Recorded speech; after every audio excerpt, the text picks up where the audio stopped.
waamini wapendwa katika Kristo, leo tunaadhimisha sherehe ya moyo mtakatifu wa Yesu.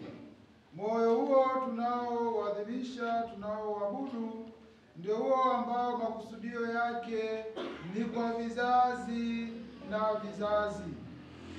Leo mwaka huu kanisa linapoadhimisha miaka 2025 ya kuzaliwa kwa Bwana wetu Yesu Kristo, moyo huo unaendelea kuwavuta watu wa kila rika, wa kila rangi, taifa, jamaa. Ndio maana tunafanya matembezi ya hija ya msalaba katika mwaka huu. Tunautafakari moyo wa Kristo uliotobolewa pale msalabani, uliotoa maji na damu, ambamo ndio sakramenti za kanisa zilimotoka. Tunapotafakari moyo wa Kristo, moyo Mwokozi wetu, je, sisi tunajitahidi vipi kujifananisha na moyo huo wa Kristo? Ndio anasema moyo mtakatifu wa Yesu utuhurumie. Moyo mtakatifu wa Yesu utuhurumie. Anasema ufanye mioyo yetu ifanane na moyo wako, uliojaa mapendo, uliojaa huruma, uliojaa msamaha, uliojaa kila aina ya fadhila. Basi na sisi tuendelee kujichotea neema na fadhila hizo ambazo zinatoka katika moyo wa Bwana wetu Yesu Kristo, lakini zaidi sana sakramenti zinazobubujika kutoka katika ubavu wake. Ndugu zangu, tukiwa wenye moyo wa shukrani, kwanza kwa hija hii ya msalaba, lakini katika sherehe hii ya moyo wake mtakatifu, basi tuanze maadhimisho haya matakatifu kwa kukiri dhambi zetu. Mungamia Mungu Mwenyezi. Nani ndugu zangu, kwani nimekosa mno kwa mawazo, kwa maneno, kwa vitendo na kwa kutotimiza wajibu. Nimekosa mimi, nimekosa mimi, nimekosa sana. Ndio maana namuomba Maria mwenye heri, Bikira wa daima, malaika na watakatifu wote, nanyi ndugu zangu, niombeeni kwa Bwana Mungu wetu. Mungu Mwenyezi atuhurumie, atusamehe dhambi zetu, atufikishe kwenye uzima wa milele. Amina.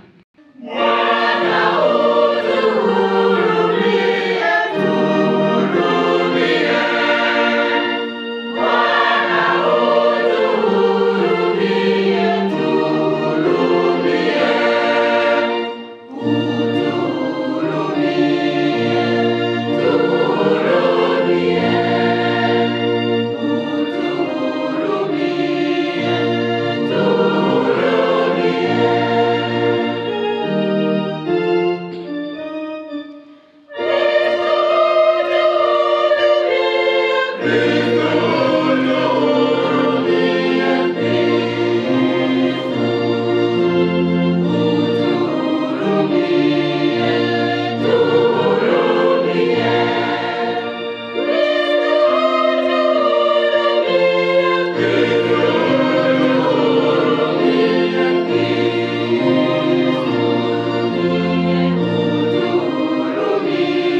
Mungu, kwa huruma yako unapenda kutujalia hazina isiyopimika ya upendo katika moyo wa mwanao uliojeruhiwa kwa sababu ya dhambi zetu.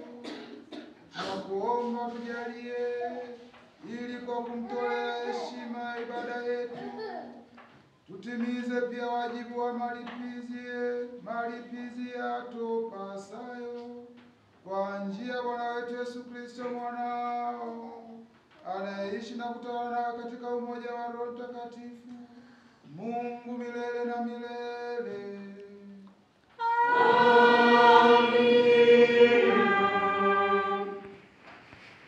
Tazama mimi mwenyewe, naam, mimi nitawatafuta kondoo zangu na kuwaulizia, kama vile mchungaji atafutavyo kondoo zake. Siku ile anapokuwa kati ya kondoo zake waliotawanyika, ndivyo nitakavyowatafuta kondoo zangu, nami nitawaokoa katika mahali yote walipotawanyika, katika siku ya mawingu na giza. Nami nitawatoa katika watu wa mataifa na kuwakusanya katika nchi zote, nami nitawarudisha katika nchi yao wenyewe. Nami nitawalisha juu ya milima ya Israeli, kando ya mafereji ya maji, na katika mahali pote pa nchi panapokaliwa na watu. Nami nitawalisha malisho mema, na juu ya milima ya mahali yalipoinuka pa Israeli litakuwa zizi lao. Huko watalala katika zizi jema, nao watakula malisho mema juu ya milima ya Israeli. Mimi mwenyewe nitawalisha kondoo zangu, nami nitawalaza, asema Bwana Mungu. Nami nitawatafuta waliopotea, nitawarudisha waliofukuzwa, nitawafunga waliovunjika, nitawatia nguvu wagonjwa, nao wanono na wenye nguvu nitawaharibu, nitawalisha hukumu. Neno la Bwana. Mungu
la waraka wa Mtume Paulo kwa Warumi.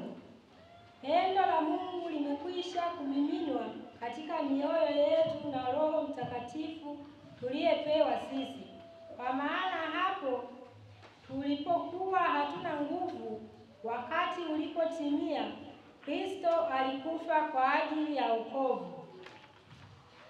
Kwa kuwa ni shida mtu kufa kwa ajili ya mtu mwenye haki, lakini yawezekana mtu kuthubutu kufa kwa ajili ya mtu aliye mwema. Basi Mungu aonyesha pendo lake yeye mwenyewe kwetu sisi, kwa kuwa Kristo alikufa kwa ajili yetu tulipokuwa tungali wenye dhambi. Basi zaidi sana, tukiisha kuhesabiwa haki katika damu yake, tutaokolewa na ghadhabu kwa yeye. Kwa maana ikiwa tulipokuwa adui, tulipatanishwa na Mungu kwa mauti ya mwana wake, zaidi sana baada ya kupatanishwa, tutaokolewa katika uzima wake. Wala si hivyo tu, ila pia tajifurahisha katika Mungu kwa Bwana wetu Yesu Kristo, ambaye kwa yeye sasa tumeupokea huo upatanisho. Neno la Bwana.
Aliwaambia mfano huu akisema, ni nani kwenu mwenye kondoo 100 akipotewa na mojawapo, asiyewaacha wale 99 nyikani, aende akamtafute yule aliyepotea hata amwone?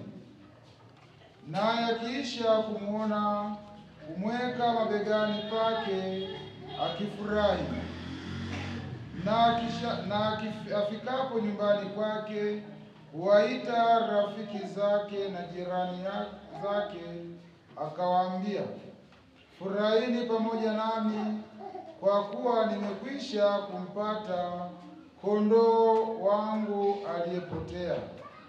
Nawaambia, vivyo hivyo kutakuwa na furaha mbinguni kwa ajili ya mwenye dhambi mmoja atubuye kuliko kwa ajili ya wenye haki 99 ambao hawana haja ya kutubu. Neno la Bwana. Sifa kwako, Kristo. Tumsifu Yesu Kristo. Milele amina. Tumsifu Yesu Kristo. Milele amina. Milele amina. Tumsifu Yesu Kristo. Tumshangilie Kristo.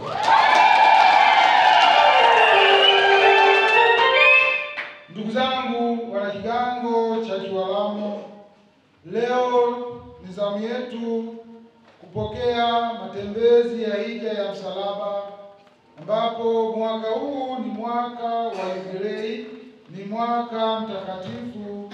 Miaka 2025 imeshapita tangu kuzaliwa kwa Kristo, na kwa namna pekee sisi kama wana Kiwalamo, sijui Mungu alipanga mjisali, mimi sijui.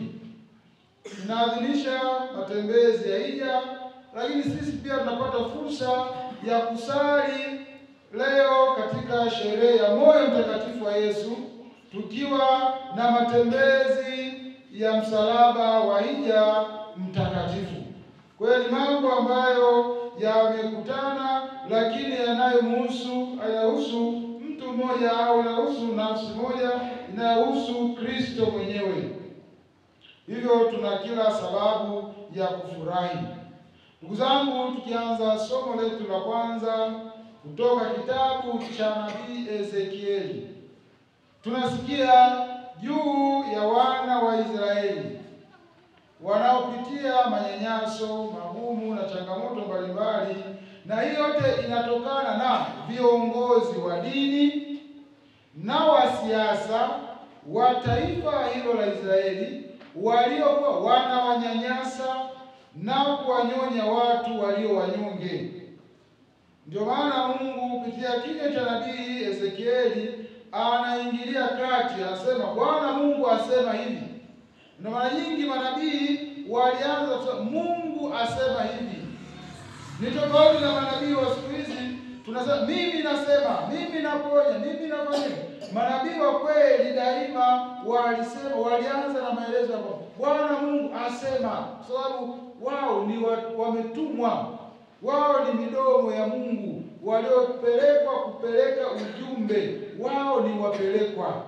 Kwa maana hata nabii Ezekieli naye anasema Bwana Mungu asema hivi, yaani hayo maneno si yake, ni ya Mungu. Ndio maana anasema mimi mwenyewe, naam, mimi mwenyewe nitawatafuta kondoo zangu na kuwaulizia. Baada ya kuonekana wale waliopewa nafasi hiyo, waliopewa jukumu hilo la kuwakusanya, la kuwachunga na kuwalinda watu, wameacha jukumu hilo, badala yake wamekuwa ni tabaka la kuwakandamiza watu wanyonge. Mungu anaingilia kati, anasema kama vile mchungaji atafutavyo kondoo zake, siku ile atapokuwa kati ya kondoo zake waliotawanyika. Mungu anaona taifa la Israeli kama limetawanyika, watu wamekosa matumaini, watu wanakandamizwa, watu wanaonewa, watu wananyanyaswa. Mungu anaamua yeye mwenyewe kushuka na kuwatafuta na kuwaulizia kondoo wake yeye mwenyewe.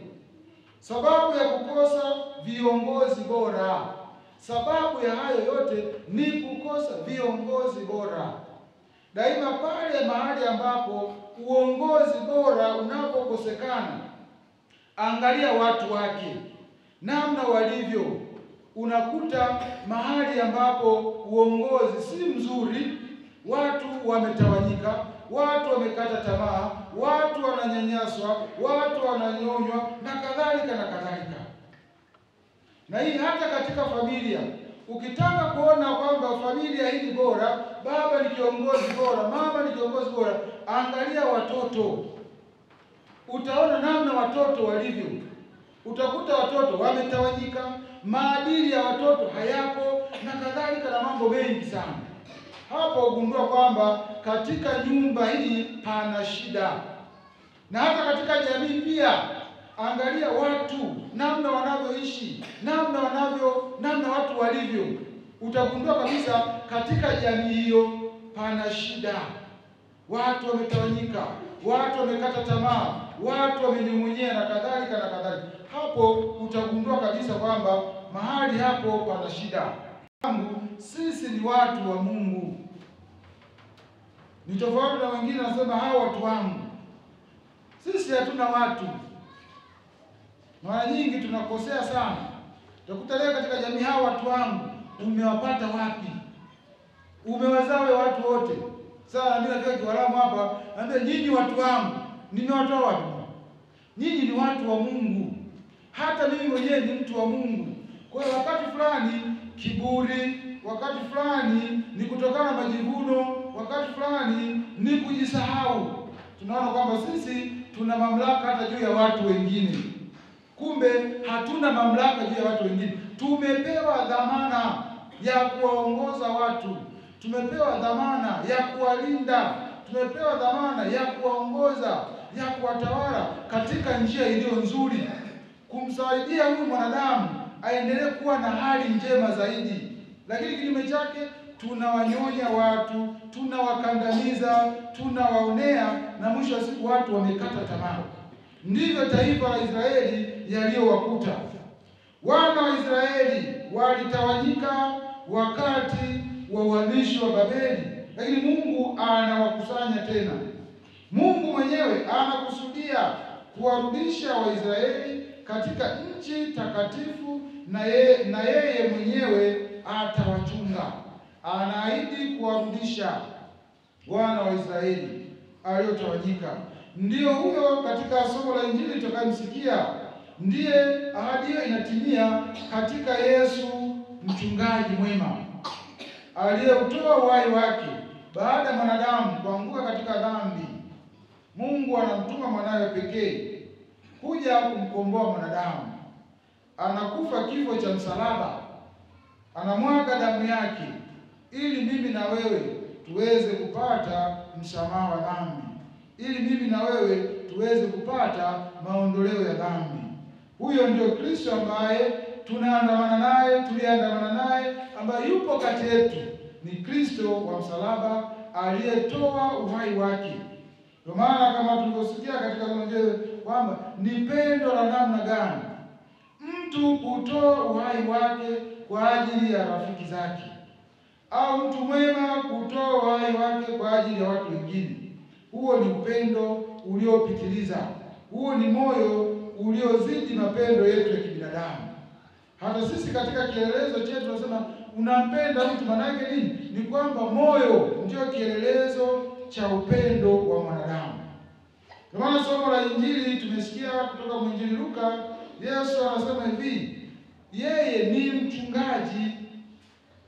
Anatoa mfano mmoja kwamba ni nani kwenu au kati yetu aliye na kondoo 100 akapotea kondoo mmoja, asiyemtafuta yule kondoo na kuacha wale wengine 99 na kwenda kumtafuta yule mwingine. Na akipatikana yule kondoo, kunakuwa na furaha, kunakuwa na shangwe. Anawaita hata rafiki zake na majirani ili waweze kushangilia, ili waweze kufurahi pamoja naye, kwa sababu kondoo yule aliyepotea amempata tena. Sasa tujiulize wanaokiwalamu. Tumsifu Yesu Kristo. Yesu leo anatuambia kwamba kondoo mmoja, yaani kondoo ni mimi na wewe, mmoja anapopotea katika dhambi, Mungu anamtafuta. Kristo anahangaika, ananitafuta mimi na wewe tulio katika hali ya dhambi. Anawaacha wale 99 ambao wenyewe ni wakamilifu, ambao wenyewe ni wazuri, ambao wenyewe hawahitaji, kwa sababu wale tayari anao. Ni sawa. Ndio maana natoa mfano kwamba una watoto 5, mmoja haonekani, amepotea, au hujui aliko, huna mawasiliano naye. Huna haja sana kuendelea kuwatafuta hawa wanne kwa sababu tayari unao nyumbani. Lengo ni kumtafuta yule ambaye hayupo.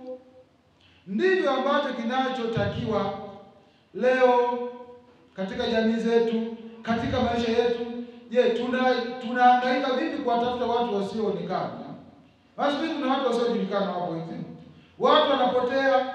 Je, tunachukua jukumu gani? Kama wachungaji, kama Yesu anavyosema kama mchungaji mwema, yeye atakusanya, atahangaika kwenda kuwatafuta. Je, sisi kitokea kwenye kijiji chetu, mtu mmoja hayupo, tunafanya jukumu gani la kwenda kumtafuta? Au tunasema kwa sababu basi maisha yake hayana thamani kwetu? Ndugu zangu, maisha ya kila mmoja yana thamani mbele ya Mwenyezi Mungu. Mungu anamtafuta kila mmoja. Mimi na wewe, Mwenyezi Mungu anatafuta. Kwa Yesu anakuwa sasa ni kiongozi ambaye yuko tayari kuyatoa maisha yake kwa ajili ya kutafuta kondoo aliyepotea.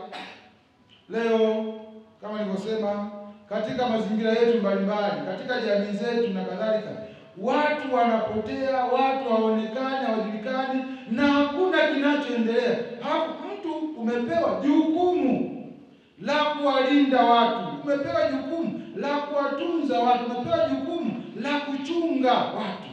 Hapo kondoo wanapotea, watu wanapotea, hatugusiki. Ni uchungaji wa mtindo gani ambao Mwenyezi Mungu atatudai kwamba wewe Chusi, nilikupa jukumu la kuchunga roho za watu. Kuna roho moja ilipotea, hukuhangaika kuitafuta, kwa nini? Na wewe mwenzangu, katika nafasi ulionayo katika familia, umepewa jukumu. Una mtoto wako mmoja ambaye si mwajibikaji, hasara bali umechukua jukumu gani la kumrudisha, kumtafuta? Sababu amepotea, hayuko pamoja na sisi. Umefanya jukumu gani la kumtafuta? Kila mmoja wewe kiongozi utaulizwa. Mimi naamini kabisa kila mmoja ataulizwa. Ulipopewa nafasi hiyo ya kuwa juu ya wengine, ya kuwalinda wengine, ulifanya nini? Ulichunga au ulitawala? Ulitafuta au uliridhika na kubaki wale ambao ulionao? Wengi leo tunaridhika kubaki nao wale wanaotupenda tu. Hata katika maisha wengi tuna marafiki hapa. Wale wasiotupenda, wanaotukosoa, huwa mara nyingi hatuwapendi. Tunawatenga kwa sababu hao wanatukosoa, lakini tunawapenda tu wale. Hata hao nao tunatakiwa tuwakumbatie, wawe pamoja. Tukiwapenda tu wanaotupenda sisi, tunapata faida gani? Tayari ni rafiki yako, unaye muda wote. Jitahidi kumtafuta huyu ambaye si rafiki yako, ambaye huyu mmekosana naye, huyu mliokoruzana naye, huyu amepotea. Huyu umepoteza urafiki, umepoteza mwenzako aliyeumbwa kwa sura na mfano wa Mungu, umepoteza sura ya Mungu kupitia mwenzako. Je, unafanya juhudi gani kurudisha mahusiano?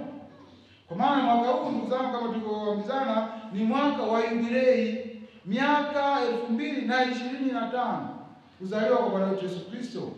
Tupo katika matembezi ya hija. Jubilei kwa wenzetu ilikuwa ni yubile, maana yake ni kutangaza pembe ya kondoo iliyopulizwa baada ya miaka 50. Na huo mwaka 50 ilikuwa ni mwaka mtakatifu. Mambo mbalimbali yalifanyika. Kwanza ilikuwa ni kumtegemea Mungu kwa 100%. Wangapi mnamtegemea Mungu kwa 100%? Mwiba kukichoma mguuni, unamtegemea Mungu? Kichwa kikiuma, unamtegemea Mungu? Kiona tu tumbo la kuendesha, unamtegemea Mungu? Jubilei ni mwaka kumtegemea Mungu sana. Kwa 100%. Wana wa Israeli walipuliza pembe hiyo ambayo inaitwa yubile kila baada ya miaka 50. Ilikuwa ni mwaka wa kumtegemea Mungu.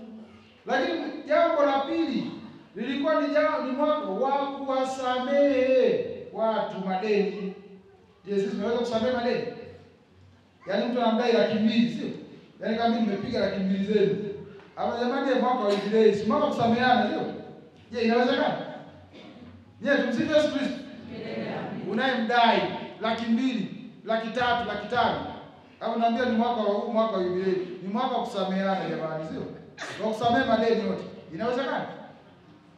Wewe ndio unakunja roho baba yake ya Mungu leo. Yaani usipotoa ile hali mpaka unakoa damu.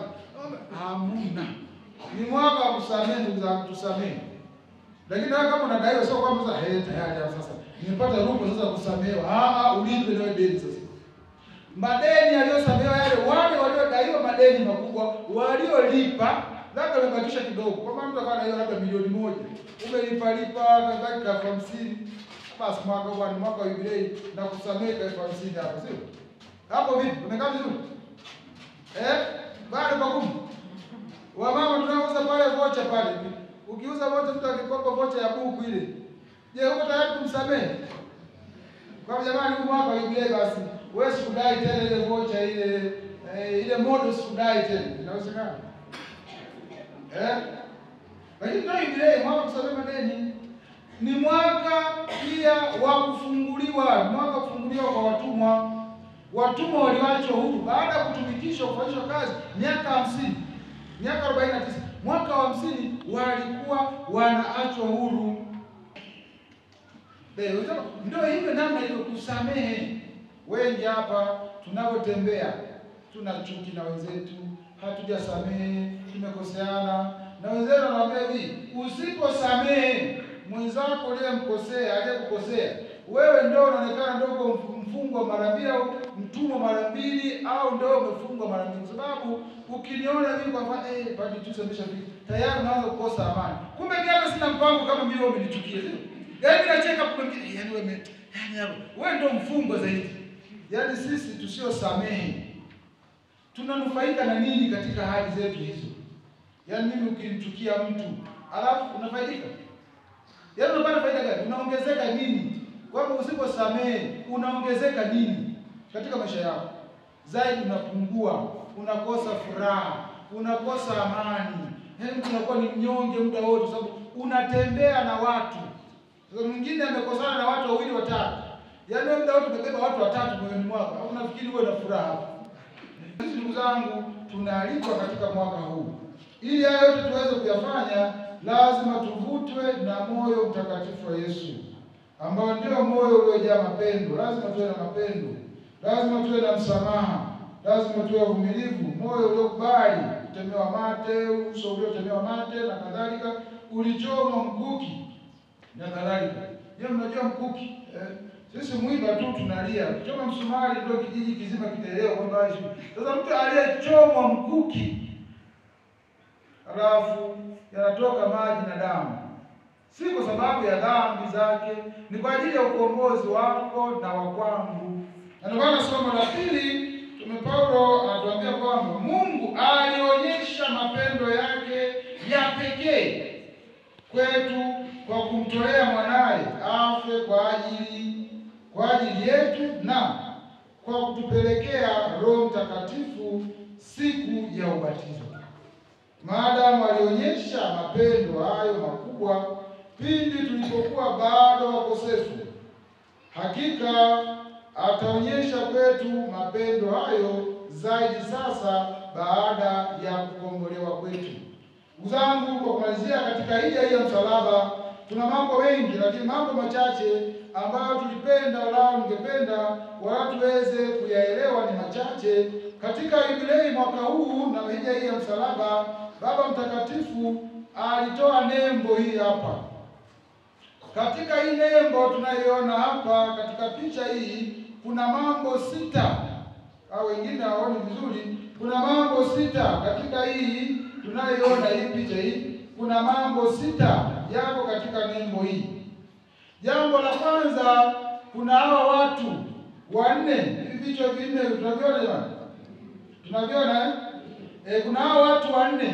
Na hawa watu 4 ukiangalia vizuri ni kama kila mmoja yuko nyuma ya mwingine, wamekumbatiana kuelekea nini? Msalaba, sio? Kutoka pande zote. Yaani kanisa Katoliki ni kanisa la watu wote. Wazungu, Waafrika, weusi, wekundu, wa buluu, wa kijani, kama wazambarau hapo. Ndio kanisa. Kanisa yetu sio la madege tu. Ukiona sana si kanisa letu la Kiarabu tu. Tuzaa sio kanisa hata Kigenge hapo. Sio? Ukiona kanisa liko sehemu moja, uje nini? Kigenge fulani. Katoliki la mitume. Katoliki manake la kiulimwengu. Ndio maana ishara ya watu hawa. Na watu wamekumbatia kwamba kanisa linatembea kisinodi, yaani sisi wote ni watu wa kisinodi, tunatembea pamoja. Msalaba, wanauelekea msalaba, sio? Alama ya pili ni msalaba, ambao ndio tumaini letu sisi wa Kristo. Kwa ndio maana leo tunaandamana na msalaba. Msalaba ulikuwa unatangulia, sisi tunaufuata, tunaoandamana kuelekea msalaba. Alama ya wokovu, alama ya Ukristo wetu. Lakini ukiangalia alama ya tatu ni hapa chini, huu msalaba kama umepinda, huku chini kama kuna ndoana fulani. Hii ni nanga, ambapo msalaba umetia nanga kwamba kanisa halitikisiki. Msalaba umetia nanga katika Kristo mwenyewe, ndio nanga yetu. Kwa hiyo tusiyumbe. Ni huu mstari huu. Haya, hii ni alama ya mawimbi. Chini ya watu kama kuna msalaba, kuna mstari fulani hivi uliopinda, ni alama ya mawimbi. Hii ni mawimbi, kwamba kanisa linalosafiri linapigwa na mawimbi, linakutana na changamoto magumu, hata na sisi wa Kristo tukiwa ndani ya hiyo au katika hija hiyo. Na ukiangalia vizuri alama nyingine, hao watu walivyokaa wamekaa kama mtumbwi. Yaani namna walivyokaa wamekaa kama mtumbwi. Kwa hiyo mtumbwi huu unasafiri, kanisa linalosafiri, linalohiji kuelekea mbinguni. Na kanisa hilo linapigwa na mawimbi, misukosuko mbalimbali. Kuwa Mkristo, kuwa mwamini, kuwa na imani hakukuondolei kuwa na changamoto, ndugu zangu. Kusali kwetu hakutuondolei magumu na changamoto, bali kusali kutuimarisha zaidi katika imani. Ila mwisho, haya maandishi ya chini, mahujaji, yameandikwa kwa rangi ya kijani. Hii rangi ya kijani ni kuonesha matumaini. Matumaini yetu yapo kwa Kristo. Kwa ndugu zangu, huu ni mwaka wa jubilei. Tuadhimishe jubilei hii kwa shangwe, kwa furaha. Kama nilivyosema pale mwanzoni, matukio haya yanatokea mara moja baada ya miaka mingi.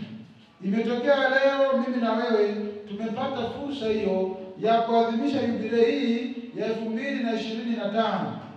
Hatuna uhakika kama 2050 tutakuwepo. Ni miaka mingi mingine tena. Kwa hiyo fursa hii tuitumie vizuri. Fursa hii ambayo Mwenyezi Mungu ametupa leo, basi tuiadhimishe kwa shangwe, tuiadhimishe tukijawa na moyo wa shukrani, lakini zaidi sana tuendelee kuiga moyo wa Kristo, ambaye moyo uliojaa upole, unyenyekevu, msamaha na kila aina ya fadhila. Lakini zaidi nyingine sana, tuendelee kuwakumbatia na kuwatafuta wenzetu waliopotea katika dhambi na katika maisha yote yale, sababu maisha ya binadamu yana thamani kubwa sana mbele ya Mungu. Ni tofauti mimi na wewe tunavyotazama juu ya maisha ya mwingine, ila kila maisha ya mtu yana thamani kubwa mbele ya Mwenyezi Mungu. Tumsifu Yesu Kristo. Amina. Kwa Mungu mmoja, Baba Mwenyezi, Muumba wa mbingu na nchi, na vitu vyote vinavyoonekana na visivyoonekana. Nasadiki kwa Bwana mmoja Yesu Kristo, mwana wa pekee wa Mungu, aliyezaliwa kwa Baba tangu milele yote, Mungu aliyetoka kwa Mungu, mwanga kwa mwanga, Mungu kweli kwa Mungu kweli, aliyezaliwa bila kuumbwa, wenye Mungu mmoja na Baba, ambaye vitu vyote vimeumbwa naye. Ameshuka toka mbinguni kwa ajili yetu sisi wanadamu na kwa ajili ya wokovu wetu, akapata mwili kwa uwezo wa Roho Mtakatifu. Kwake yeye Bikira Maria akawa mwanadamu, akasulubiwa pia kwa ajili yetu sisi kwa mamlaka ya Poncio Pilato, akateswa, akafa na akazikwa. Siku ya tatu akafufuka kadiri ya Maandiko, akapaa mbinguni, ameketi kuume kwa Baba. Atakuja tena kwa utukufu kuwahukumu wazima. Ufalme wake hautakuwa na mwisho. Nasadiki kwa Roho Mtakatifu, Bwana mleta uzima, atokaye kwa Baba na Mwana, anayeabudiwa na kutukuzwa pamoja na Baba na Mwana, aliyenena kwa vinywa vya manabii. Na sadiki kwa kanisa moja takatifu Katoliki la mitume, na ungama ubatizo mmoja kwa maondoleo ya dhambi, na ungojea na ufufuo wa wafu na uzima wa milele ijayo. Amina. Ndugu zangu, tumuombe Mungu Baba Mwenyezi asikilize kwa wema sala zetu kwa ujumbe wa Yesu Kristo Bwana wetu. Sikia twakuomba utusikie. Twakuomba utusikie. Ulifanya juu chini ili kumpata kondoo mmoja aliyepotea. Utupe matumaini ya kutokuachwa katika shida, na utuokoe katika kila hatari. Tuombe. Twakuomba utusikie. Wewe ulisema kwamba ni mchungaji mwema. Utuzibue masikio yetu ili tusikie sauti yako na kukufuata kama kiongozi katika njia ya kwenda kwa Baba. Tuombe. Twakuomba utusikie. Unafurahi kuwakaribisha waliopotea na kukurudia. Usituache katika hali ya kukusahau, bali utuhimize kurudi kwako, uliye chemchemi ya furaha yetu. Tuombe. Twakuomba utusikie. Wewe ni mchungaji unayehatarisha maisha yako kwa ajili yetu. Utuwezeshe kukutumaini na kukutegemea daima. Tuombe. Twakuomba utusikie. E Mungu uliye makimbilio na nguvu yetu, uliye asili ya wema wote, usikilize sala za kanisa lako, na kwa namna pekee mjalie mtumishi wako anayeomba uponyaji wa afya yake. Anamwombea binti yake endelee kutimiza wema katika wito wake wa maisha, na anaombea marehemu Lidius Mzavira na Manyusi Kigala, ili Mwenyezi Mungu aliyejaa huruma na mapendo, na kwa maombezi ya moyo mtakatifu wa Yesu wapokelewe huko mbinguni kwa njia ya Kristo Bwana wetu. Amina.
ikubalike kwa Mungu Baba Mwenyezi.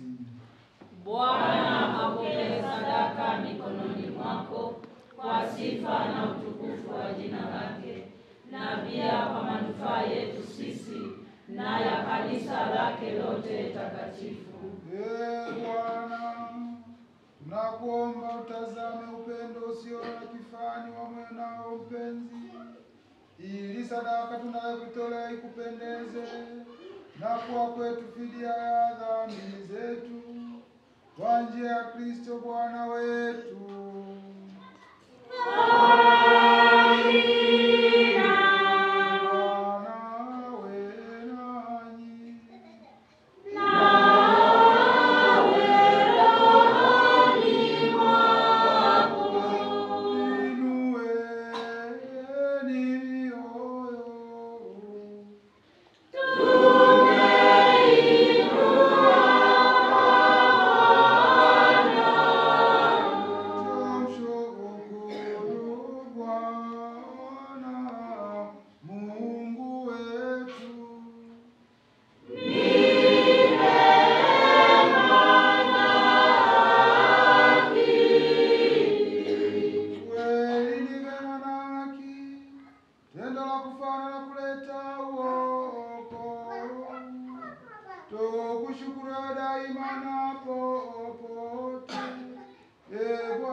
Akajitoa mwenyewe kwa upendo wa ajabu kwa ajili yetu.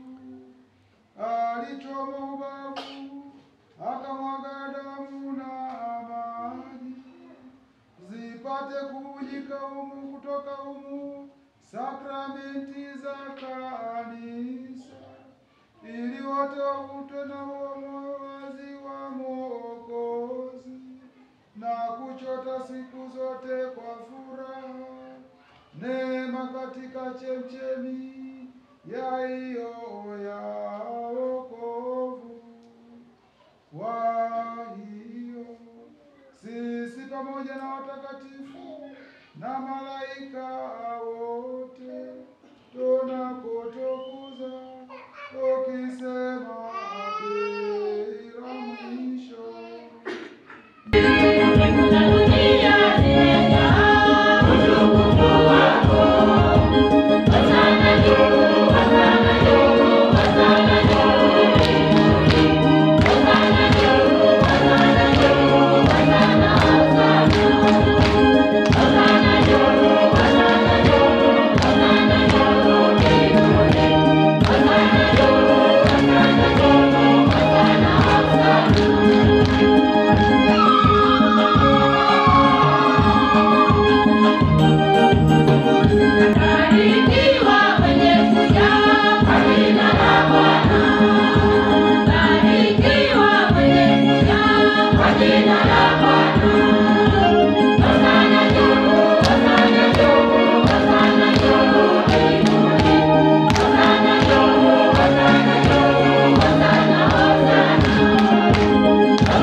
Maana kwa njia ya mwanao Bwana wetu Yesu Kristo na kwa uwezo utendaji wa Roho Mtakatifu unavitia uzima vitu vyote na kuvitakatifuza, wala waachi kusanya watu kwako, ilitoka mawio ya juu hata machweo yake, dhabihu safi itolewe kwa jina lako. Basi Bwana, tunakusihi kwa unyenyekevu vipaji hivi ambavyo tumekutolea ili vitakase, upende kuvitakatifuza kwa Roho huyo huyo, ili viwe mwili na damu ya mwanao Bwana wetu Yesu Kristo, aliyetuamuru tuadhimishe mafumbo haya. Maana yeye mwenyewe usiku ule alipotolewa, alitwaa mkate na akikushukuru, aliubariki, akaumega na akawapa wafuasi wake akisema, twaeni mle nyote, huu ndio mwili wangu utakaotolewa kwa ajili yenu.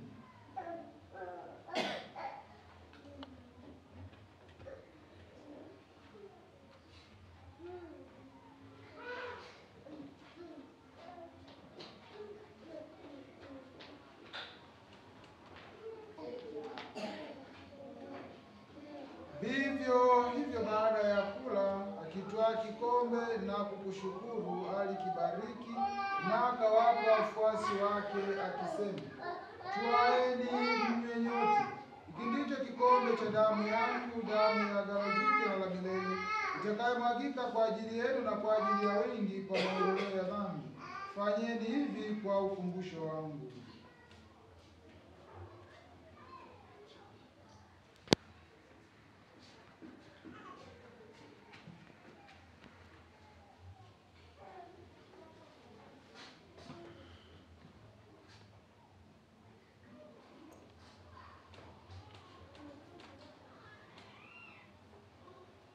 Fumbo la imani.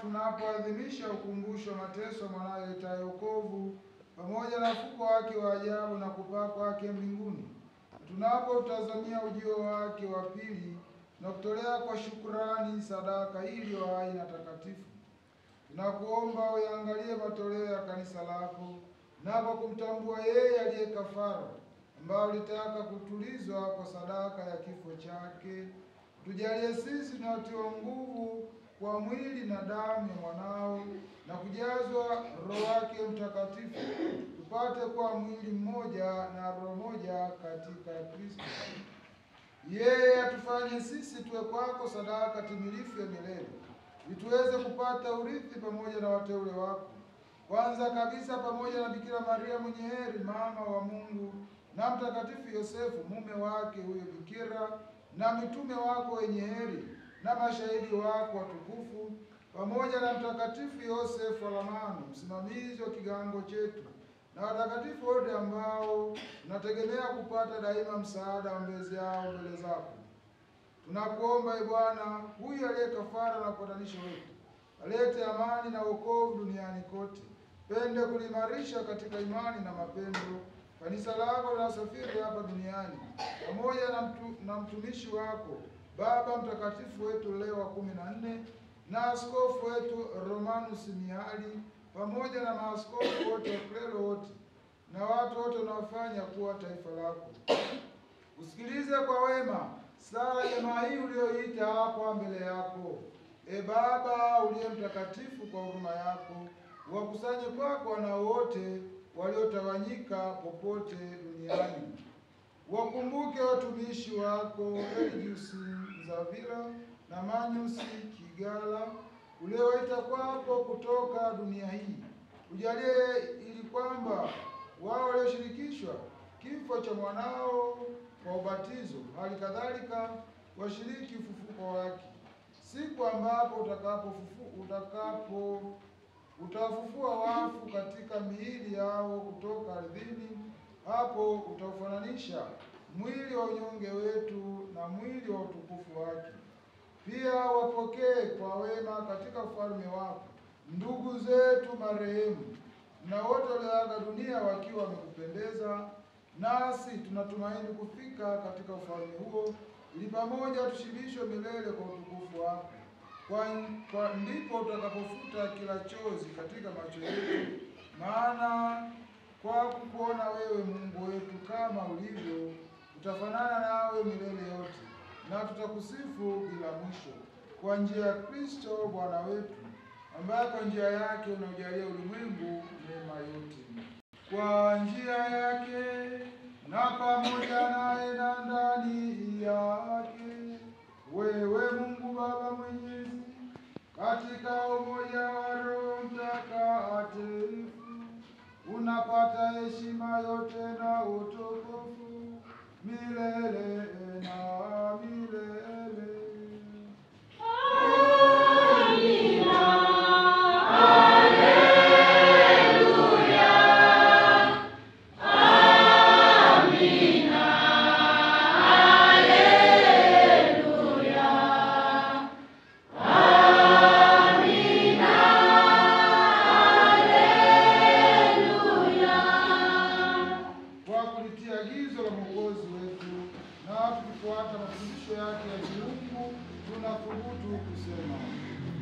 Baba yetu uliye mbinguni, jina lako litukuzwe, ufalme wako ufike, utakalo lifanyike duniani kama mbinguni.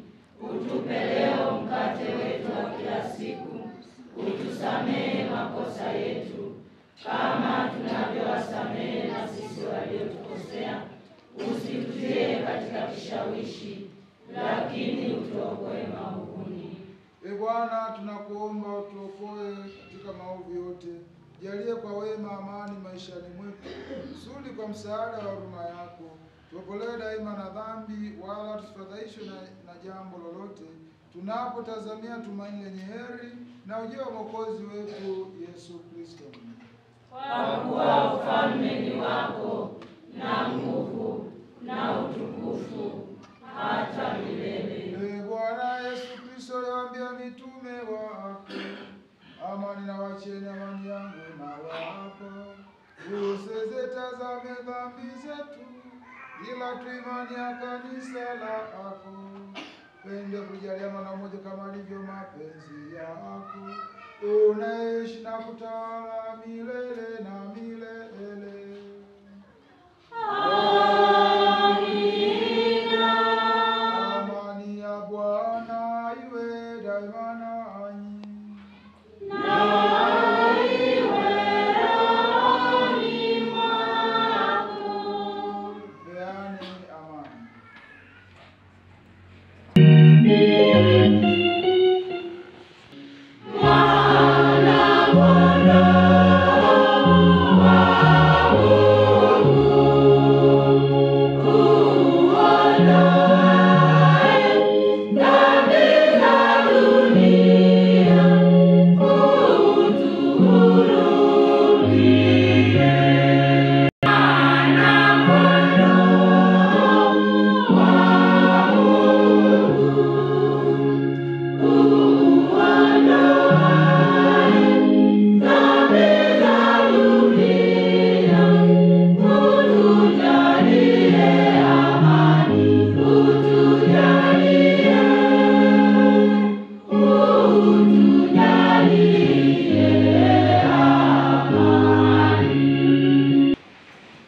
Tazama mwana kondoo wa Mungu.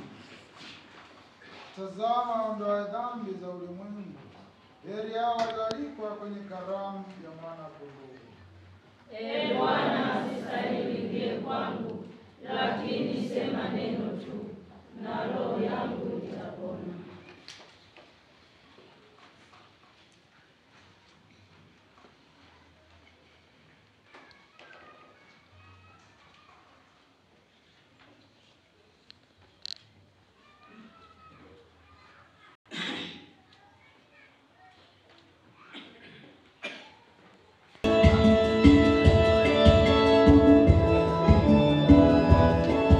Thank you.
ndani ya jeraha zako. Usikubali nitengane nawe, unikinge na adui mbaya. Uniite saa ya kufa kwangu, uniamuru nije kwako.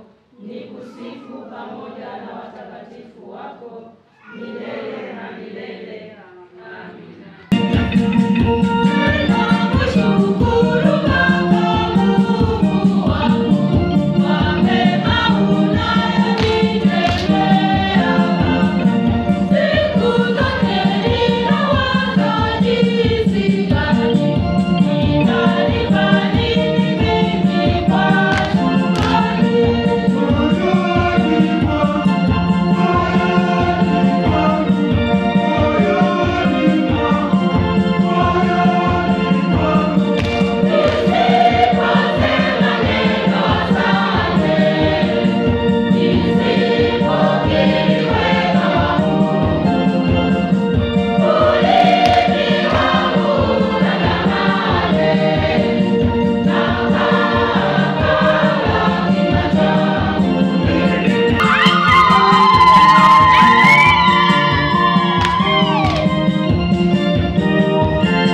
Ee Bwana, sakramenti ya mapendo, ituashie upendo mtakatifu ambao kwa kutuvutia daima kwa mwanao utufundishe kutambua yeye katika ndugu zetu, anaishi na kutawala milele na milele.